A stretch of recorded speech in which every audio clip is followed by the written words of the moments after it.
Today's video is going to be all about winter gourmand fragrances, and I am super excited to bring you this list because I truly feel like winter is the perfect time for your big and bold gourmand fragrances.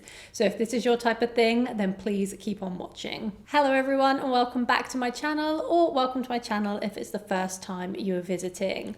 My name is Hayley and I review fragrances. As I already mentioned in the intro, today's video is going to be all about winter gourmand fragrances. And this is the season where you can really pull out those heavy hitters, in my opinion. And I love gourmand fragrances, and I know so many of you do too. But apologies for those of you that do not. I will be releasing a winter recommendations video too that is not gourmand related. However, this is for the gourmand lovers. Wow, I feel like I've said that word so many times. So I guess let's get into it. But before we get started, I would really appreciate it if you could subscribe to my channel and join the family. So without further ado, let's jump into the first fragrance. The first fragrance is Jany by Dora, and I recently filmed a standalone video of Jany and Mallow, which are the two newest releases from Dora. So if you do want a more detailed review, do go and check out that video. But Jany, this is the perfect winter gourmand fragrance. I think this is the fragrance that I will be wearing a lot of the holiday season, specifically Christmas Day, because it is the most delicious apple tartatan kind of vibe.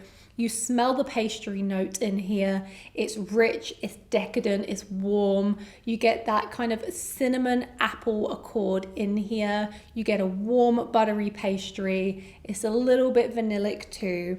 And I have gone into more detail on this fragrance and compared it against other fragrances that I feel like a lot of you are going to ask if it's similar to. However, this one is very unique in its own right. Yes, it's got that similar profile to other popular fragrances, but I have never smelt an apple pastry fragrance that smells more realistic than Jany. I feel like this one is going to be super popular, and I would highly recommend that you get a sample of this one if you are a gourmand lover. This was one of my favorite discoveries when I visited Essence in Milan back in March, which is when I first sampled this fragrance. And this is just the gourmand dream. Warm apple pie or tarte tatin apple pastry with cinnamon, with brown sugar. It's rich, it's decadent, it's almost caramelized. Yes, you need to try this one out if you love gourmands. I'm not going to stick on it for too much longer because I could talk about this one for the whole video, but my first recommendation for the winter time would be Jany by Dora. Next up is Celeste by Giardini di Toscana. Now, I could have easily featured Bianco Latte within this list. However, I have featured that in quite a few videos recently. So I thought I would shine the light a little bit more on Celeste because, wow, this is such a beautiful gourmand fragrance, which also has the Bianco Latte DNA within the dry down, but it has this unique kind of candied violet in the opening. To me, it smells like Parma Violet sweets, and you mix that in with the Bianco Latte caramelized milky DNA. That is what I get from this. It is ultra delicious. Yeah, you're getting a lot of candied violets in the opening.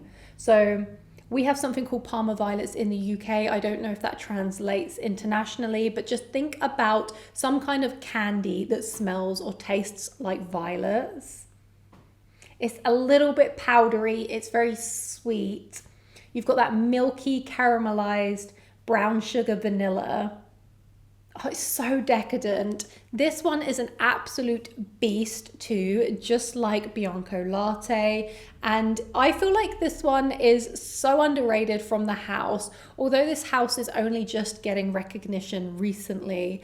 If you have enjoyed Bianco Latte, or maybe you've tried Bora Bora too from Giardini di Toscana, I would recommend getting your nose on Celeste because this is a powerhouse of a gourmand that's got that little unique twist to it too. Next up, we have Sugar Leather by Nuit Nomade.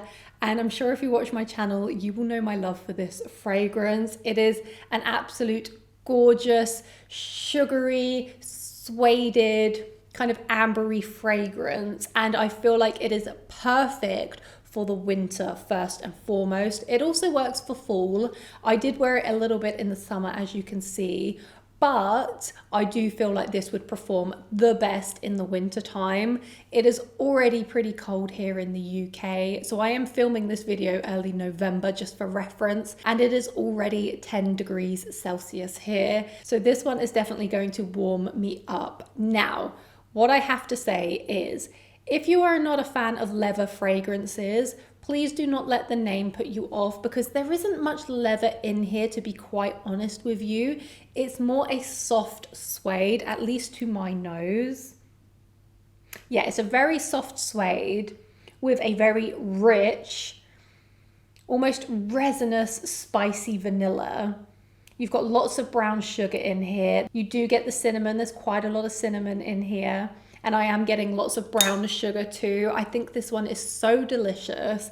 I know quite a few of you have tried this one already, and Nuit Nomade is one of the best brands for picking up samples. They do so many different size formats, and it is a more affordable niche fragrance house. So I can't speak highly enough of Sugar Leather. I absolutely adore this one, and winter season will help this one shine even more. The next fragrance is from Byron, and this is Mula Double Caramel. And I feel like any of the Mula fragrances from Byron would suit the winter season perfectly, but the Double Caramel, in my opinion, is the best of the three, especially for the winter season. This is a new release, and I believe it is limited edition too. Hopefully they make it permanent, because this one is chef's kiss phenomenal. So if you have already tried the Mula original DNA, this is very much still got that original DNA, but it's amped up the caramel. Of course, it's called Double Caramel. But for those of you that don't know Mula, this is a very fruity, caramelized oud fragrance. I say oud, to be honest, there's not really any oud in here, or a very small amount. It's not something that I really detect. It's smooth if it's there, and it's not one of those really punchy standout oud fragrances. Of course, that's just my own opinion. I do recommend you always sample fragrances first, just to make sure that you like it before buying a full bottle. But the DNA, this is peach, strawberry, raspberry, and caramel. Yes, peach, strawberry, raspberry, caramel. Delicious, delicious, delicious. You get all of those notes in here. It's also got some ginger to give it a little bite. It's got some musk. It's got lots of vanilla. And then, like I said, it does have a oud note, but I don't really perceive the oud. Now, with Mula Double Caramel, you just get a lot more of that original caramel. So I'm still definitely getting the strawberry, the raspberry, the peach. I'm getting the vanilla. Oh, it's so sexy, by the way. But then you're getting more of that really decadent caramel. This is definitely, I would say, the sexiest Gourmand in this list, and I do highly recommend that you get a sample of this one. But yeah, highly recommend Mula Double Caramel for the winter time. The next fragrance is from Xerjoff, and this is Starlight, one of my trusty favorites in my collection. And I mostly wear this in the winter time. I say mostly, like I've had it for years and years and years. I had it this time last year. I would wear it in the fall too, but I do truly believe that winter is where this one shines. This one is so delicious in my opinion. It's not super edible though. I do get a slight baklava vibe from it, but not ultra edible, if that makes sense. You've got lots of cardamom in here. You've got lots of cinnamon. It's sweet and it's rich. Can't get the lid off.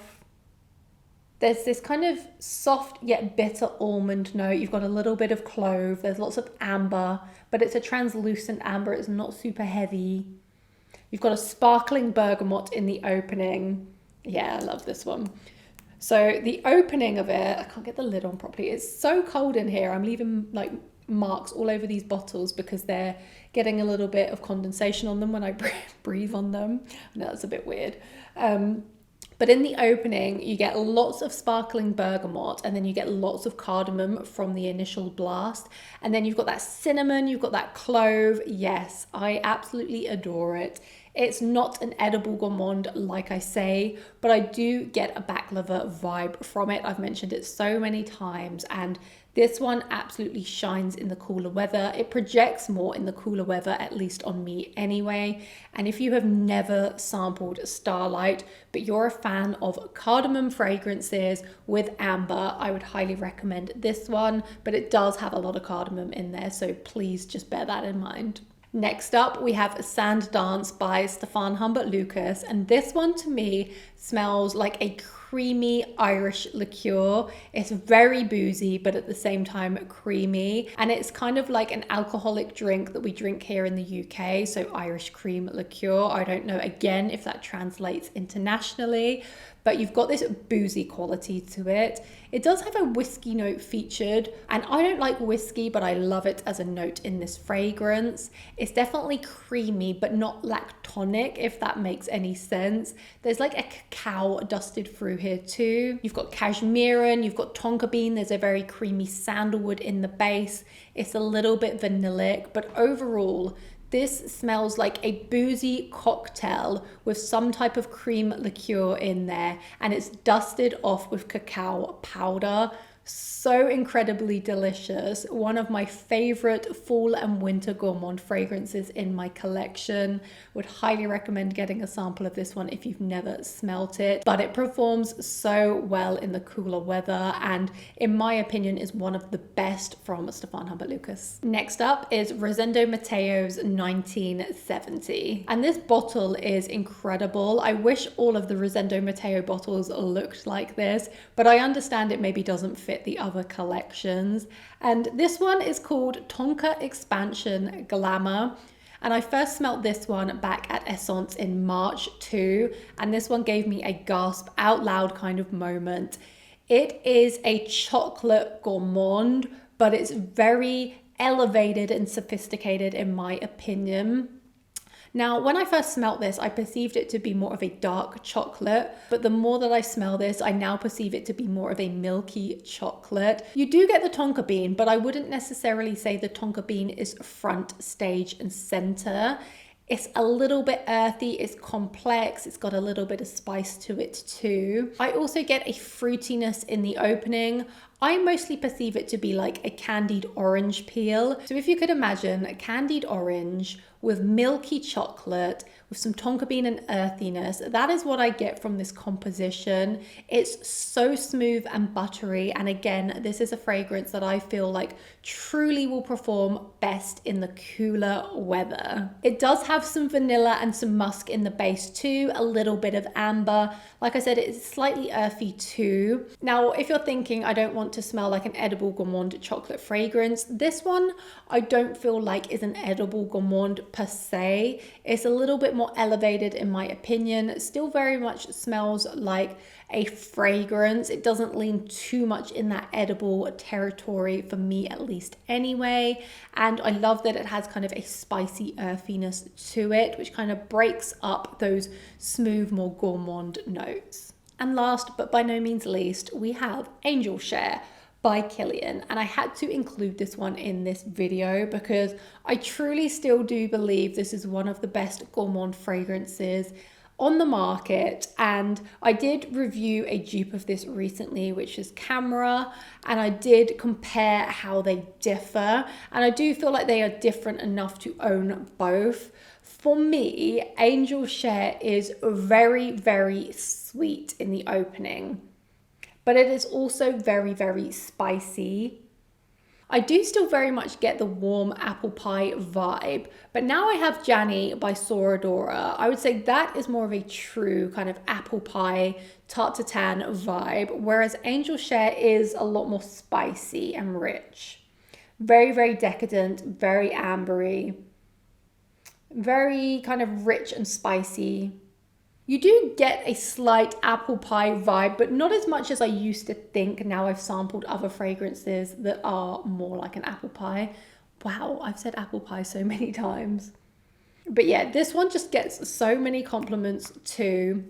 And every time I wear it, I definitely get a compliment. This for me is pretty much exclusively a winter fragrance. I feel like it is too rich to wear in the warmer weather. I have tried it out in the spring, summer, early fall, and for me it is just a little bit too cloying because of how sweet this one is. It's quite rich, decadent, and syrupy almost. But yeah, that is just my opinion on it. I do feel like this is more of a fall/winter gourmand. But let me know what you think about Angel Share, because I know so many people love it, but I also know there are people that don't care for it. So I'd love to hear your thoughts on this one. But yeah, my last fragrance that I wanted to recommend is Angel Share by Kilian. So those were all of the fragrances that I wanted to cover in today's video. But what I want to know is, what fragrances will you be reaching for this winter time? Specifically, I would love to hear about the Gourmand winter fragrances. I always find the best recommendations in the comments section, so please do keep them coming. But thank you so much for joining me today. It's been a pleasure as always. I hope to see you in a future video to come. Thank you so much, and goodbye.